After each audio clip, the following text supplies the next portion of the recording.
A dimension not only of sight and sound, but of mind. A journey into a wondrous land whose boundaries are that of imagination. There's a signpost up ahead. Your next stop? The Twilight Zone.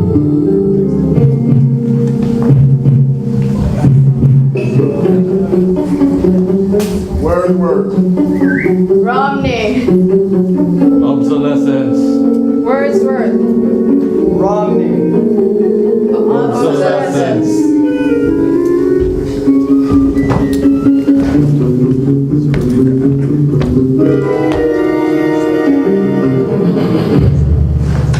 You walk into this room at your own risk, because it leads to the future. Not a future that will be, but one that might be. This is not a new world, simply an extension of the one that began in the old. It has designed itself after every dictator who has ever planted the ripping imprint of a boot on the pages of history since time began.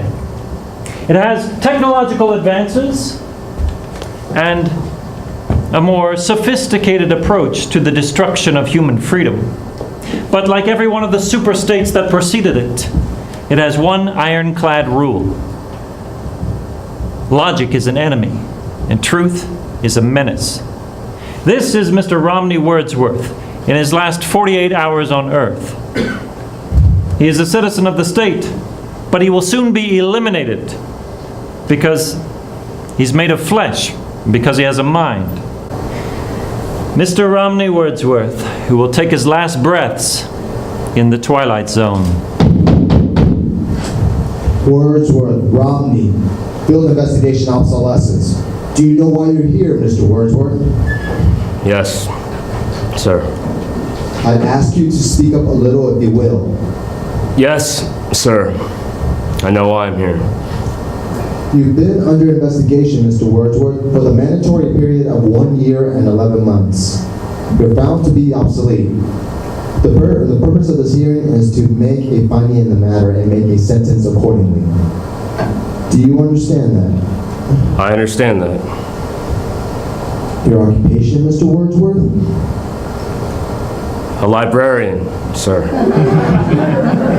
A what? A librarian, sir. Has this man had counsel? Yes, sir, he has. Are you sure he knows his rights? He's been given orientation, sir. Mr. Wordsworth, I'm told that you've had counsel. Stand back in the light, Mr. Wordsworth. I'm told that you've had counsel and been given orientation, Mr. Wordsworth, but I'm still not sure in my own mind that you understand the purpose of this hearing. The field investigators in your sector have classified you as obsolete. This finding carries with it serious implications. Do you understand that, Mr. Wordsworth? Now, I'll ask you again, your occupation? A librarian, sir. That is my occupation. That is my profession. If you people choose to call that obsolete... Request clarification of the term. Yes, the term, Mr. Wordsworth.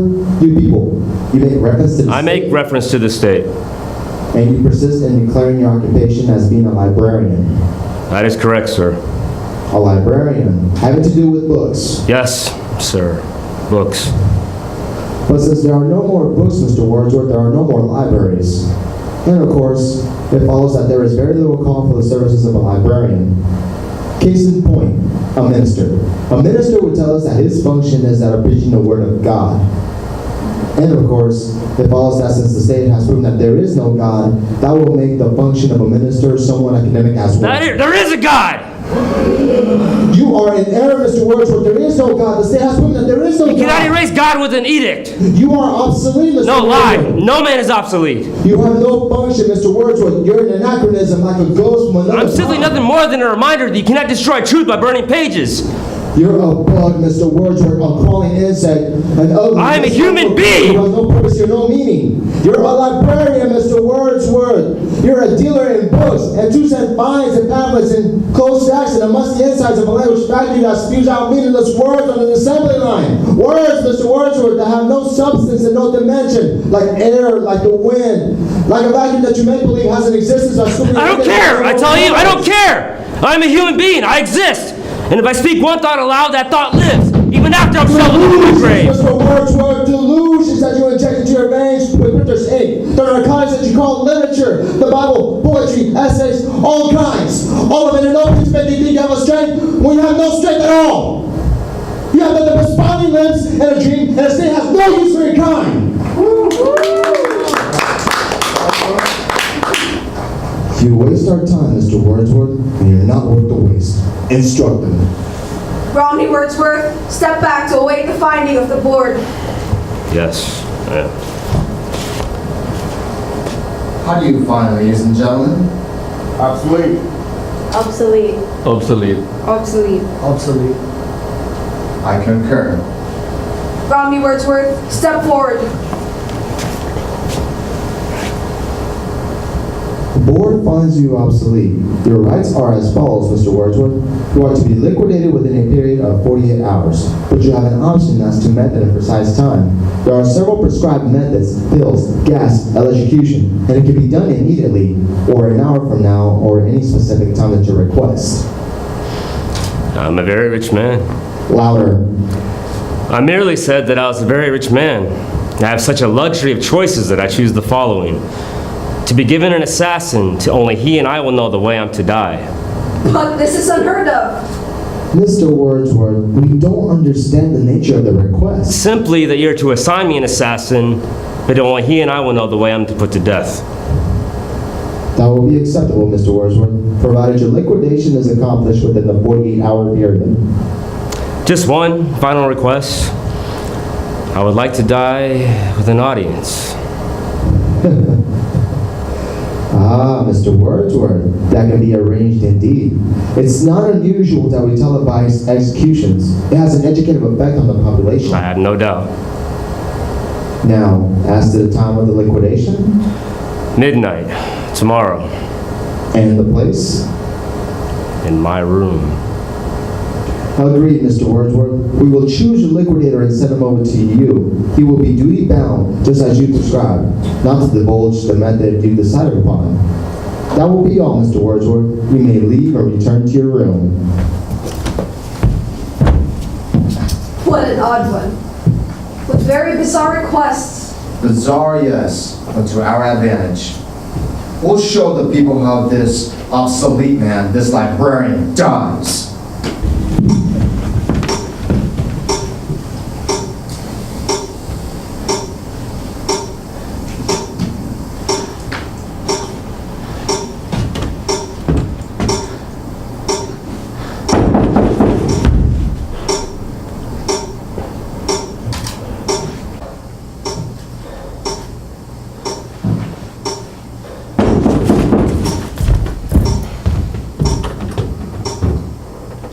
Come in, Chancellor. Thank you for coming. Very irregular, Mr. Wordsworth. Do you know why I've come? Do you? Well, I invited you. By all means, you invited me. But why would I honor such a request? A condemned man asking me to visit him in the last hours of his life? Hardly the norm, Mr. Wordsworth. Hardly what I'm accustomed to, and somewhat suspect, too. How do I know I wasn't invited here for that last pitiful gesture of vengeance on the last part of the condemned? Vengeance? Yes. I'm somewhat responsible for the finding in your case. Your demise in less than an hour can be attributed, at least in part, of my decision. I'll tell you why I came, Mr. Wordsworth. Perhaps to prove something to you. And that is? To prove to you that the state has no fears. None at all. No, you forgive me, Chancellor. That is all the elements of a joke. I mean, you come to my room and tell me they're not afraid of me? Oh, what an incredible burden I must be. To have the state prove that they're not afraid of an obsolete librarian like myself. No, I'll tell you the reason you came. I'll tell you the reason, though you won't admit it to yourself. What might that be? I don't fit your formula. Somewhere along the line, there's been a deviation from the norm. Your state has everything indexed, tagged. You represent the greatness, and my people represent the weakness, which we blindly follow. But something has gone wrong, hasn't it? I don't fit, do I? Oh, yes, you fit, Mr. Wordsworth.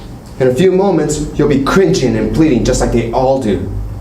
Oh, yes, indeed, you fit. You've got a worthless, miserable little life, but you've got an instinct for survival. So in a few minutes, when you feel life slipping away, when you feel your survival is just a question of minutes, we'll see then which is the stronger, the state or the librarian. I take it you had a talk with whoever's assigned to your liquidation? Yes, I have indeed.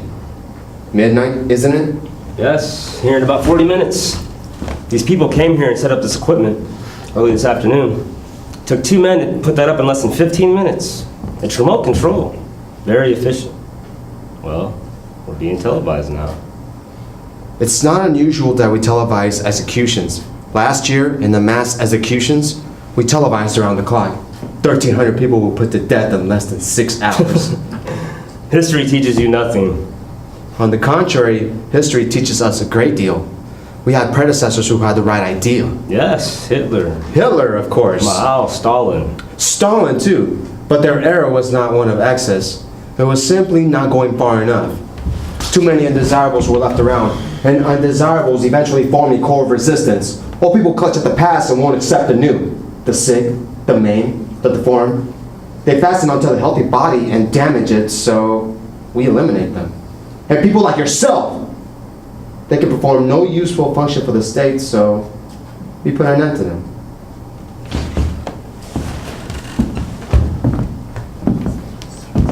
What a charming room you have, Mr. Wordsworth. Have you lived here long?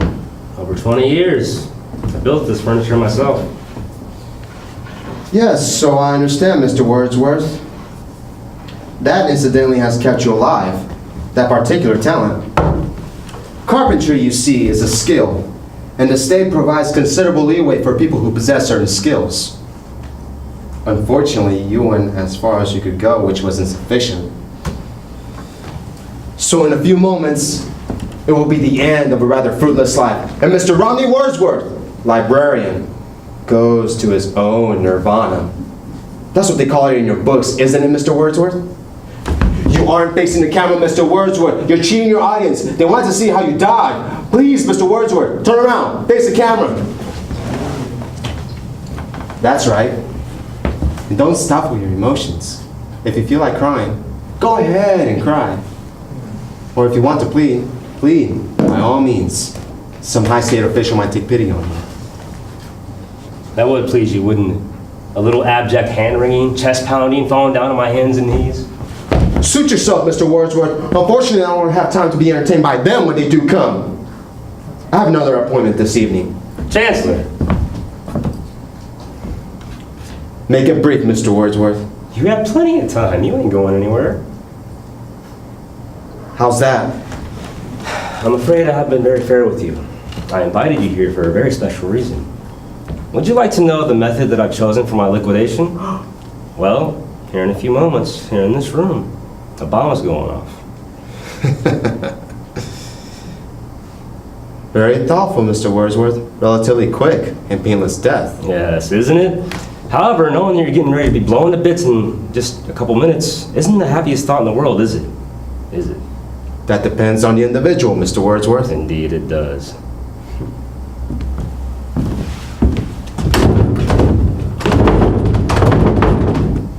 What kind of idiocy is this, Mr. Wordsworth? You've locked the door! Yes, I've locked the door. A question. How does a man react to the knowledge that he's getting ready to be blown to bits within just a few minutes? Answer? Well, that depends on the individual. So, for myself, I'm just going to sit down and read my Bible. It's been hidden here for over 20 years, and it's a crime punishable by death. It's really the only possession that I have that has any value to me at all. So I'm just going to sit down and read my Bible until the last final moments. How will you spend your last moments, Chancellor? This is insane, Wordsworth. Let me out of here! Let me out of here! Someone! Boss! Someone! Anyone! You're cheating the audience. You're not facing the cameras. Guards! Somebody down there! There's no sense in wasting your breath. There's nobody there. That's one of the rules you made up yourself, right? Isolate the persons to be liquidated. Oh, no. I think there is no one there. Why don't you just turn around, face the camera? It's very important. You said so yourself. Shoe on the other foot. That's the idea? It's one thing for you to do a little cringing and pleading. But what a choice opportunity to show a member of the state doing likewise. But you're insane if you think you'll let me stay here. They? I asked clarification of the term they. Oh, you mean the state? Oh, I think they'll sit on their hands for a while. They wouldn't want to miss this scene. Besides, the act of rescue is too demeaning. To have to rescue a high-ranking member of the state, to snatch him out of the soup, so to speak? No, I think they won't help you. I misjudged you, Wordsworth. You underestimated me. You wanted the whole country to see the way a librarian dies. Well, why don't we let the whole country see the way a high-ranking member of the state dies, too? Come on, face the camera, step into the light. Let the whole country see the strength of the state, the resilience of the state, the courage of the state. Let the whole country see the way a valiant man of steel dies. You have a nirvana coming up, too. So why don't you just sit down? We'll have a little chat. Just you and me and the great equalizer. Because death is the great equalizer. So here you have this strong, bimetal, giant symbol of authority and its insignificant librarian. And suddenly, through the eyes of God, there is precious little to distinguish us. We shall see, Wordsworth. We shall see. The Lord is my shepherd, I shall not want. He maketh me to lie down in green pastures. He leadeth me beside the still waters. He restoreth my soul. He leadeth me in the paths of righteousness for his name's sake. Yea, though I walk through the valley of the shadow of death, I will fear no evil. For thou art with me, thy rod and thy staff, they comfort me.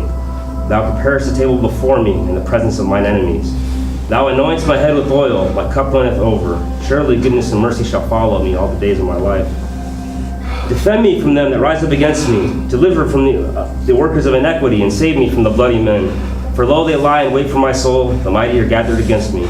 Not for my transgression, not for my sins, O God. They run and prepare themselves without my fault. Awake to help me, and behold, then therefore, O Lord, God of hosts, the fool hath said in his heart, there is no God.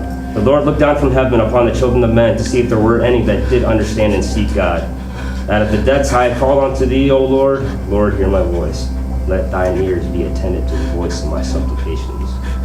Please, please, let me out. In the name of God, let me out! Let me out! Let me out!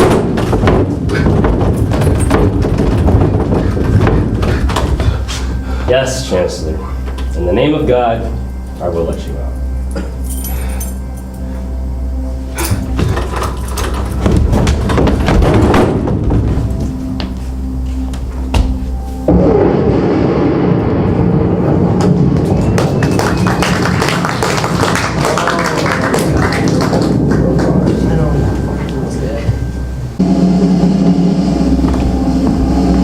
Stand where you are. No further! You have been removed from office. You have been declared obsolete. Obsolete? You have disgraced the state. You have proven yourself a coward. You have therefore no function. You are obsolete. But I'm not. I'm not obsolete. You are obsolete. Obsolete. Obsolete. You are obsolete. Obsolete, you're making a terrible mistake, a tragic mistake. I'm not obsolete. I work for the state. I help the state. I help get the state straight. How can you call me obsolete? How can you?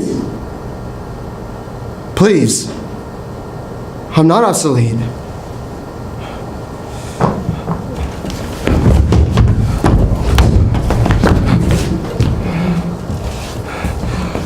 Please, please. I'm not obsolete. I have a function, have a purpose. Please, I want to serve the state. Please, please, no! I'm not obsolete. No. Please, I'm not obsolete. Please, no! I want to serve the state. Please, I'm not obsolete.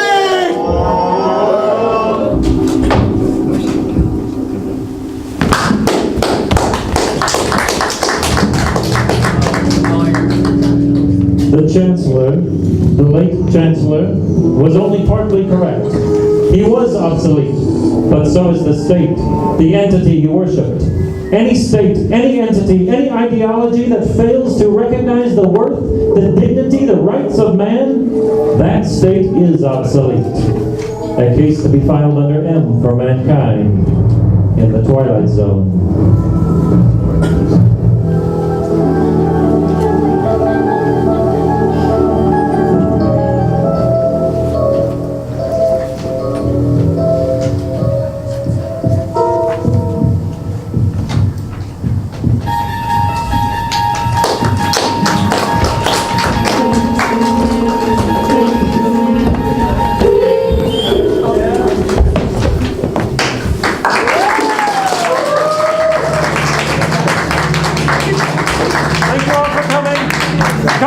2 weeks for In Love and Warcraft.